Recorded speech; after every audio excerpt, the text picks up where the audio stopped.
Alors nous allons utiliser maintenant bloc-notes. En fait, derrière bloc-notes, vous avez OneNote. Une petite précision, si vous essayez de passer de calendrier à bloc-notes, il faudra bien faire attention à une chose. Si par exemple vous désactivez ici le calendrier et que vous essayez de le réactiver, vous n'avez pas les onglets. Donc en fait, ce qu'il faudra faire dans ce cas-là, c'est de retourner dans courrier. Ensuite, vous allez dans votre groupe et vous avez donc la calendrier, vous retrouvez vos onglets et là vous avez bloc-notes.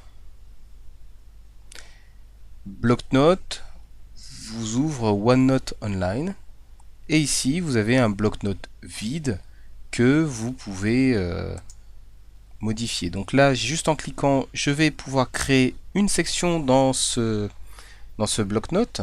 Par exemple, je vais mettre note de réunion. Je valide par OK.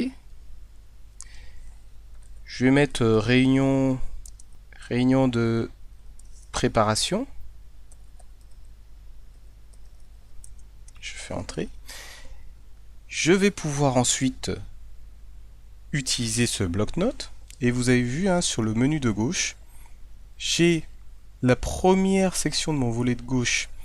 C'est toutes mes sections. Donc je peux en créer de nombreuses, autant que je souhaite. Pour créer de nouvelles sections, vous avez ici section plus, projet X par exemple. Je valide par OK.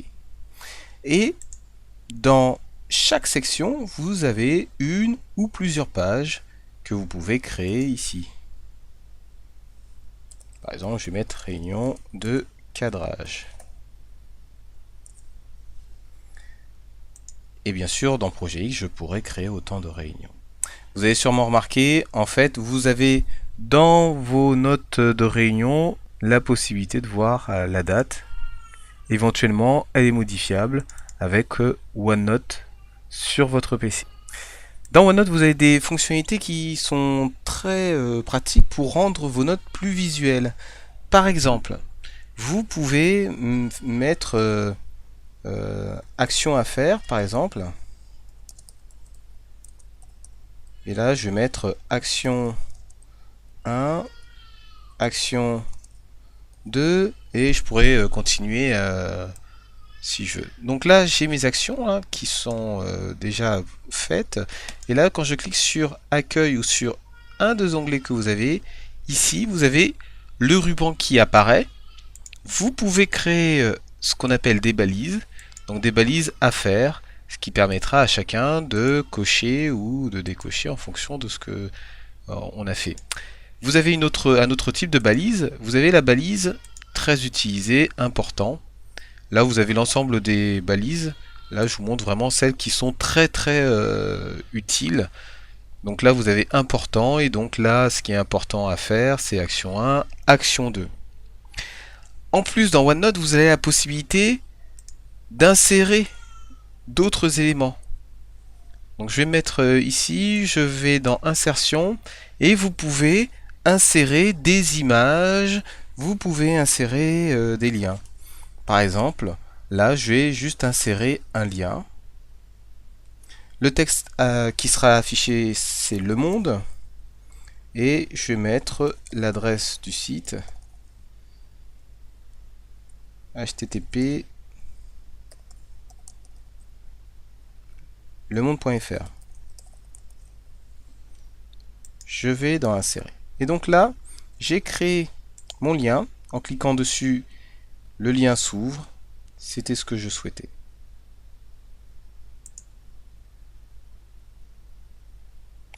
Je retourne sur mon bloc-notes. D'autres fonctionnalités qui peuvent être pratiques pour le groupe. Vous avez un bouton partager. Et dans ce bouton partager, vous avez la possibilité de partager votre bloc-notes. Et ce qu'il faut savoir, c'est que en l'état, vous partagez tout votre bloc-notes. Donc toutes les sections de votre bloc-notes vont être visibles aux personnes que vous ajoutez ici. Ça peut être des personnes en dehors de votre groupe Office 365. Autre fonctionnalité qui est très pratique dans le cadre des groupes Office 365, c'est que je peux coéditer une note. J'ai ouvert ma note en tant que Ludovic.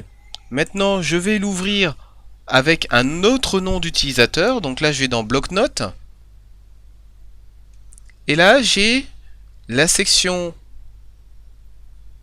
note de réunion avec la page que je peux modifier en direct. Donc là, je vais mettre modification de Lionel. Ici, je vois quels sont les autres participants.